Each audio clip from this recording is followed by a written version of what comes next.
I was the art director of this Greek magazine. It's right over on 23rd Street where the High Line crosses 23rd Street.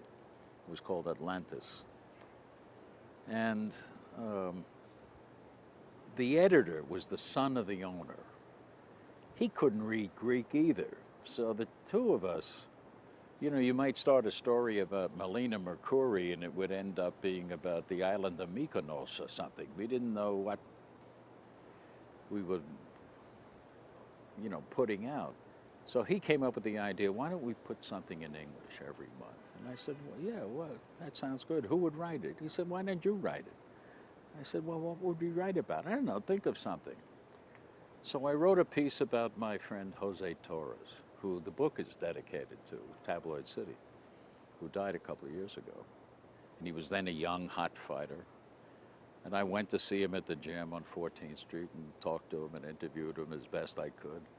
Wrote the piece, came out in the magazine. The owner calls his son and me into his office. He says, why is in a Greek magazine a story about a Puerto Rican guy written in English by an Irish guy? And Jimmy Vlasto, his son, saved my career. He said, Dad, the young Greeks love him. And he said he knew his father didn't know any young Greeks except him. And so he said, okay, but next time some Greek part here, make a Greek part. And I wrote about 4 or 5 of them before I started working on a paper. So sheer luck.